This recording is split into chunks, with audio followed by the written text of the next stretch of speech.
안녕하세요. 7월 21일 목요일 아침입니다. 말씀과 함께 새롭게 하는 소망의 아침을 시작하겠습니다.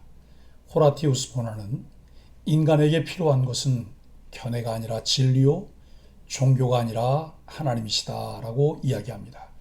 욥기 11장 1절로 11절까지 말씀을 본문으로 하여 하나님을 아는 지식을 가진 성도라고 하는 주제로 함께 은혜를 나누기를 원합니다. 욥기의 대부분은 욥의 친구들과의 논쟁입니다. 그의 세 친구인 엘리바스, 빌닷, 소발과 이루어지는 논쟁은 1, 2, 3차로 이루어지는데 오늘 본문은 1차 순환 논쟁의 마지막 주자인 소발이 등장합니다. 나아마 사람 소발은 말이 많다고 욥을 질책합니다. 또한 욥이 하나님 보시기에 스스로 깨끗하다 한다고 지적합니다. 소발은 하나님이 지혜의 오묘함과 지식과 지식의 광대함으로 죄를 잊게 해주셨음을 알라고 욥에게 권고합니다. 높고 깊은 크고 전능하신 하나님을 누구도 완전히 알 수 없다는 것입니다. 세 친구 중 마지막 사람인 소발이 욥을 향해 말이 많다고 비난하면서 발언을 시작합니다. 말이 많은 것은 어리석은 자, 의롭지 못한 자임을 증명합니다. 제대로 알지 못하기에 말이 많고 자신의 죄를 변명하려다 보니 억지 주장이 많을 수밖에 없다고 합니다.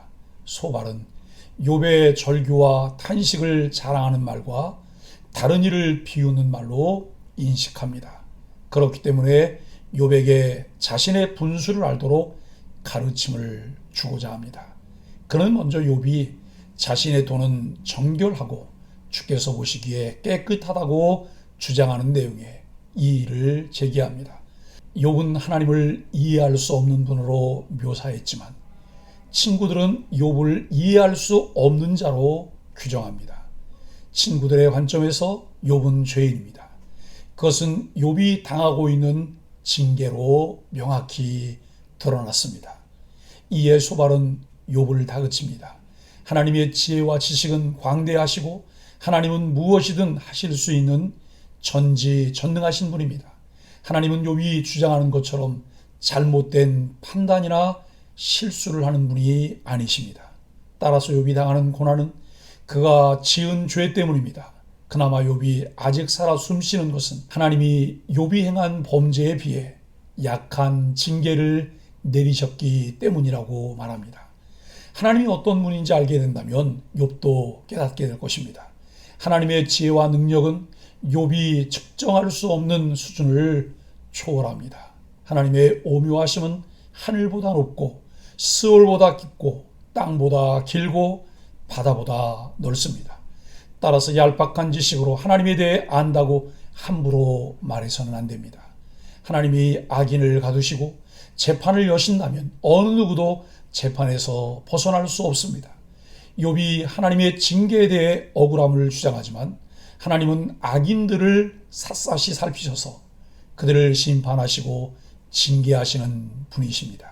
그러므로 욥은 헛된 변명으로 하나님과 친구들을 속이기보다는 하나님 앞에 죄를 인정하고 용서를 빌어야 합니다.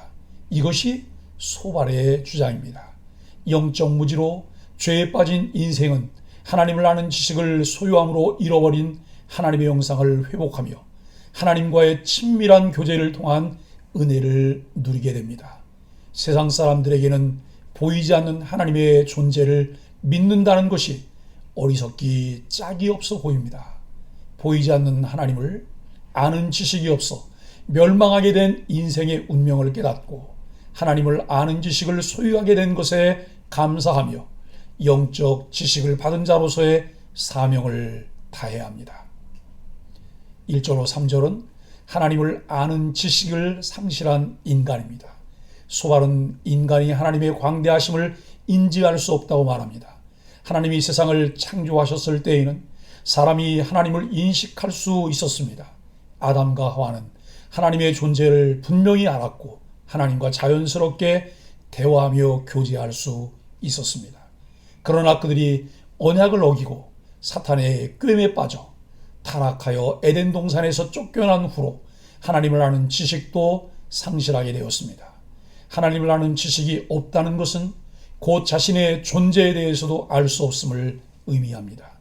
창조주 하나님의 거룩하심을 알 때 피조물인 인간의 한계와 죄를 인식할 수 있기 때문입니다. 그래서 사람들은 자신이 죄인인 줄도 모르고 스스로 의롭다고 착각하며 살아갑니다. 타락한 인간이 하나님을 알 수 있는 유일한 길은 하나님께서 자신을 계시하시는 은혜를 입는 것뿐입니다. 성도가 하나님의 존재를 알고 믿게 되는 것은 하나님의 특별한 은혜의 결과입니다. 그러므로 성도는 하나님을 아는 지식을 주신 하나님의 은혜에 감사하며 하나님께 찬송과 영광을 돌려야 합니다. 4절로 6절은 지식 없는 자들의 우상 숭배입니다. 하나님을 아는 지식을 상실한 무지한 인간은 하나님 대신 피조물을 신의 형상으로 만들고 그 앞에 절하는 우상 숭배에 빠질 수밖에 없습니다. 자신들의 약함과 한계로 인한 두려움을 해소하기 위해 크고 강하다고 느껴지는 존재를 신으로 숭배하게 됩니다. 그래서 인류는 신상을 만들고 그것을 신으로 숭배해 왔습니다. 인간은 본래 하나님의 형상으로 지음받아 하나님 대신 모든 피조물을 다스리는 권세를 받았습니다. 그러나 인류가 타락하자 마땅히 섬겨야 할 하나님의 존재는 망각하고 다스려야 할 대상인 자연을 신으로 숭배하게 되었습니다. 이에 하나님은 다른 신을 숭배하지도 말고 어떤 것으로도 신의 형상을 만들지 말라고 명령하셨습니다. 오늘날 많은 사람이 하나님 대신 돈인 만몬신을 섬기고 있습니다. 뭐니 해도 money인 돈이 생명과 안전과 행복을 보장해 준다고 착각을 하고 있기 때문입니다. 그러나 성도는 창조주 하나님이 온 세상의 주인이시며 인간의 생사화복이 하나님의 주권에 속했다는 사실을 분명히 믿고 하나님만 의지해야 합니다. 7절로 11절은 참 지식을 전파해야 하는 사명입니다. 하나님을 아는 지식이 없어 우상 숭배할 수밖에 없는 무지한 자들은 이미 영원히 죽은 자들이 되어 영원한 멸망을 향하여 달려가고 있습니다. 성도는 이들에게 하나님을 아는 지식을 전해야 할 사명이 있습니다. 예수 그리스도께서 승천하시면서 명하신 대로 모든 민족에게 복음을 전해 하나님을 아는 지식을 얻어 구원에 이르도록 해야 합니다.